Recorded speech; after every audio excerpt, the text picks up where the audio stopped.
Hello मेरे प्यारे scientist हो, तो कैसे आप सब ठीक ठाक। उम्मीद करता हूँ कि आप सब खैरियत से होंगे। A very good morning, evening, afternoon, whenever you are this beautiful lecture. देखो आज के लेक्चर में हमारे पास केमिकल फार्मूला है, उसका दो टाइप पढ़ेंगे। एक हमारे पास उसका है मॉलिक्यूलर फार्मूला, फर्स्ट टाइप। दूसरा इसका है एम्पिरिकल फार्मूला। इंतहाई आसान है, कुछ भी इसमें नहीं है। देखो अगर मैं आपको बता दूं कि ग्लूकोज का फार्मूला क्या है, तो आप मुझे कहोगे कि सर आपने तो पिछले लेक्चर में बताया था कि C6H12O6 है। अब देखो ये जो फार्मूला है, एक्चुअल फार्मूला जो है, ये मॉलिक्यूलर फार्मूला कहलाता है। क्या मॉलिक्यूलर फार्मूला कहलाता है।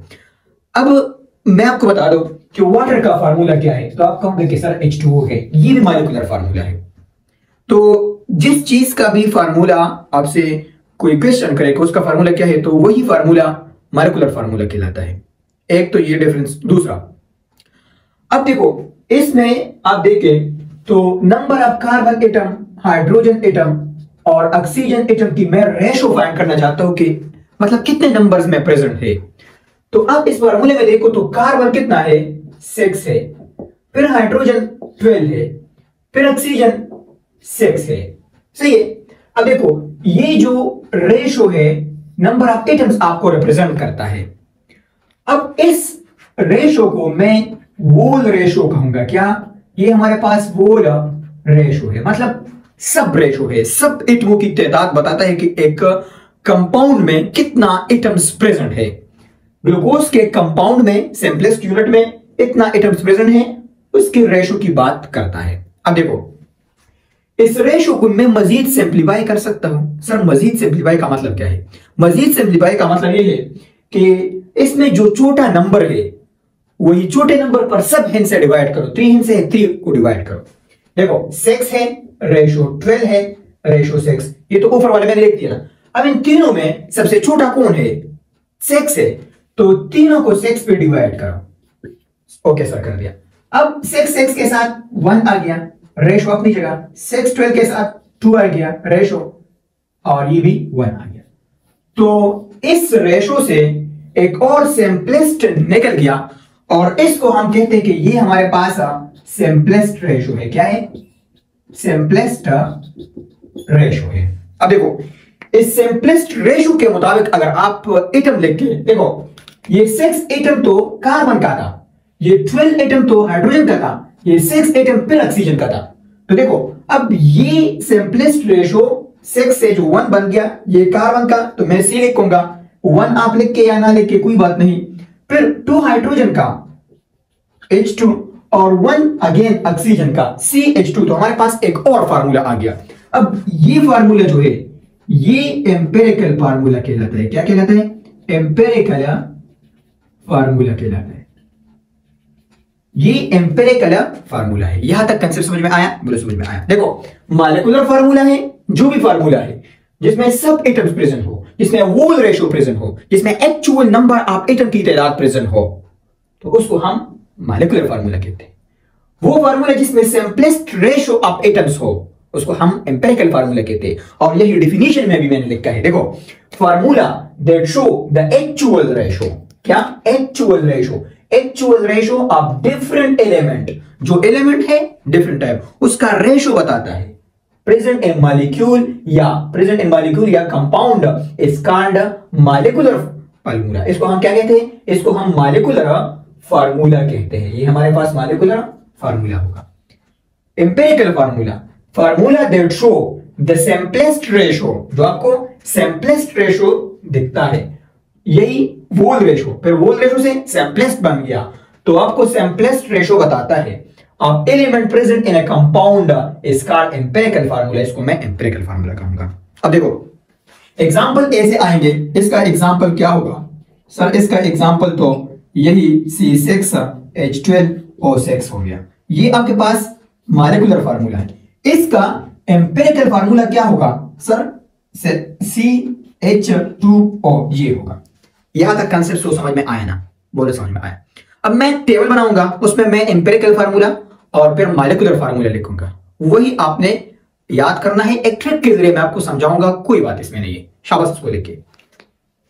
अब देखो मॉलिक्यूलर फार्मूला, सबसे पहला एग्जांपल C6H12O6 जो आपने याद किया। अब इसका आपने एम्पिरिकल फार्मूला क्या लिखना है, CH2O। ये तो आपको समझ में आया, सही है। अब देखो दूसरा क्या, दूसरा आपके पास है C6H6।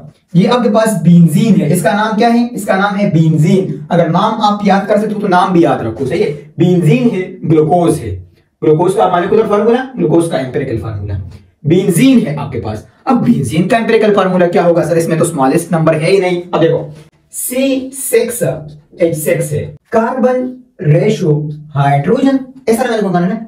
अब कार्बन कितना है 6, रेशो हाइड्रोजन कितना है 6। अब ये तो वोल रेशो है, मतलब कंप्लीट एटम की बात कर रहा है यहाँ पे।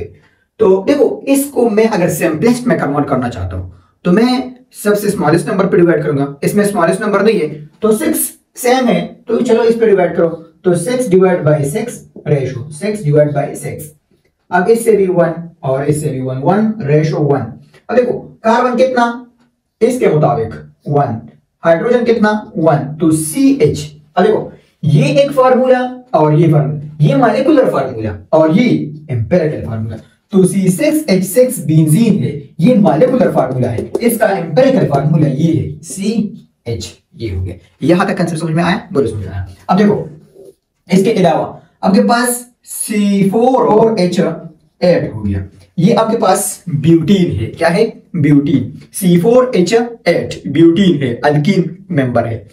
अब इसका मॉलिक्यूलर फार्मूला और एम्पिरिकल फार्मूला क्या हुआ, मॉलिक्यूलर फार्मूला तो सेम यही है C4H8, ये मॉलिक्यूलर फार्मूला है। इसका रेशो अगर आपसे कोई पूछे तो देखो कार्बन और हाइड्रोजन लिखो, कार्बन कितना है 4 रेशो 8, ये इसका रेशो है।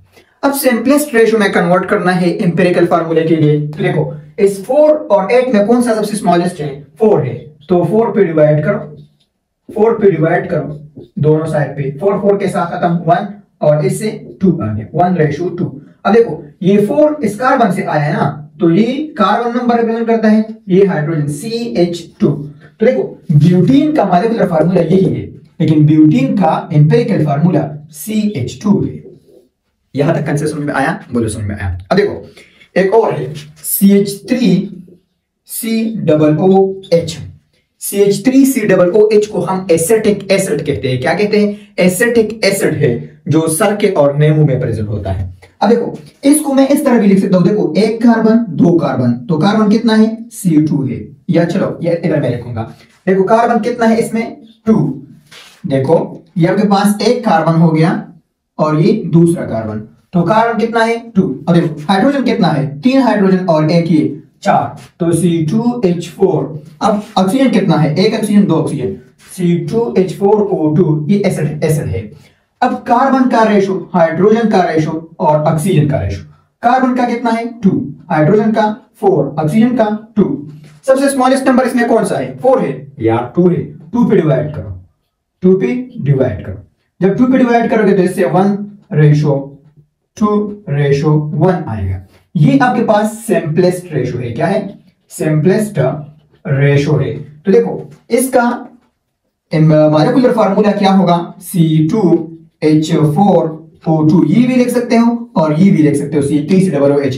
इसका एम्पिरिकल फार्मूला क्या है, इसके मुताबिक देखो कार्बन कितना, कार्बन 1, हाइड्रोजन कितना 2, ऑक्सीजन कितना 1, तो CH2O, ये आपके पास एम्पिरिकल फार्मूला है।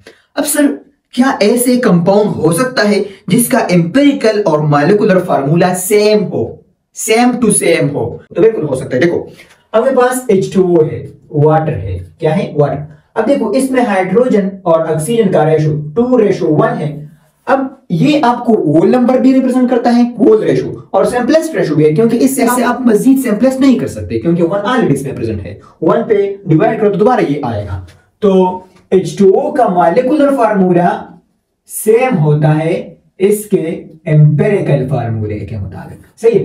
इसी तरह मैं और भी लिखता हूं, देखो आपके पास NaCl है, इसका empirical formula molecular formula same होता है।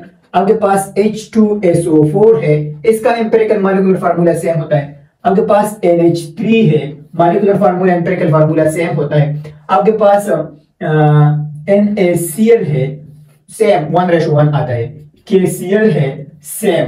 इसी तरह आपके पास NO3 है, सेम। O2 है, सेम। आपके पास PCl5 है 1:5, 1 इसमें भी आता है सेम। आपके पास N2O3 है, सही। तो इसमें भी आप देखें तो 2:3 आता है। अब इससे मजीद आप सिंप्लीफाई नहीं कर सकते। अब आप कहोगे 2 डिवाइड करें तो फिर आंसर फ्रैक्शन में आएगा, फ्रैक्शन में नहीं आना है, सही है। फार्मूले में कभी भी एक एटम आधा नहीं हो सकता, सही है। तो आपके पास ये आएगा, इसी तरह एटसेट्रा। बस अब आप बाकी समझदार हो। अगर मैं आपको ये बताऊं कि चलो C3H8 की बात करूं तो इसका मॉलिक्यूलर फार्मूला और एम्पिरिकल फार्मूला भी सेम है, क्योंकि ये 3:8 आता है। तो 3:8 से आप मजीद सिंप्लीफाई नहीं कर सकते। 3 पे डिवाइड करें तो 1 आएगा, लेकिन 8 को 3 पे डिवाइड करें आंसर फ्रैक्शन में आएगा, और फ्रैक्शन में नहीं चाहिए हमें, सिर्फ और सिर्फ वो नंबर चाहिए जिसका 1 आ जाए, 2 आ जाए, 3 आ जाए, पॉइंट में आंसर नहीं चाहिए, सही है। तो सिंपलेस्ट रेशो एम्पिरिकल फार्मूले के लिए और वोल रेशो एक्चुअल रेशो मॉलिक्यूलर फार्मूले के लिए। अब सर ये एम्पिरिकल फार्मूला हम क्यों पढ़ते हैं? मॉलिक्यूलर फार्मूला तो ठीक है, वो तो एक मॉलिक्यूल एक कंपाउंड का है। एम्पिरिकल फार्मूला हम क्यों पढ़ते हैं? देखो, जब हम एक कंपाउंड पहले दफा स्टडी करते हैं और हमें इसके फार्मूले का पता नहीं कि असल में ये क्या है, तो हम इसमें क्या फाइंड करते हैं? हम इसमें सबसे पहले ये फाइंड करते हैं कि ये कौन से टाइप्स ऑफ एटम से बना है। तो एम्पिरिकल फार्मूला हमें ये बताता है कि ये कंपाउंड इन एटमों से बना है। अब देखो, मैं आपको बता रहा हूं, इसमें भी कार्बन है और इसमें भी हाइड्रोजन है, इसमें कार्बन है, हाइड्रोजन है, दोनों में कार्बन हाइड्रोजन है। बात सिर्फ यही है कि एक वोल रेशो है, दूसरा सिंपलेस्ट रेशो है। इसमें कार्बन है, हाइड्रोजन है, कार्बन है, हाइड्रोजन है, carbon hydrogen oxygen, carbon hydrogen oxygen, 3 atom इसमें भी है डिफरेंट टाइप, और 3 डिफरेंट टाइप एटम इसमें भी है। तो सबसे पहले जब हम कंपाउंड स्टडी करते हैं तो एम्पिरिकल फार्मूला हमें यह बताते हैं कि ये इस कंपाउंड में कार्बन, हाइड्रोजन और ऑक्सीजन है। अब इस कंपाउंड का फार्मूला क्या है, मतलब किस तरह उन्होंने शेप बनाया है और कितने एटम्स का रेशो प्रेजेंट होता है और एक कंपाउंड बनाता है, वो हमें एक्चुअल फार्मूला बताता है। तो सबसे पहले हम एम्पिरिकल फार्मूला फाइंड करते हैं, इसके बाद मॉलिक्यूलर फार्मूला फाइंड करते हैं। अब सर एम्पिरिकल फार्मूला से मैं मॉलिक्यूलर फार्मूला किस तरह फाइंड करूंगा, यही क्वेश्चन है, इसको भी सॉल्व करते हैं। शाबाश, इसको लिखिए।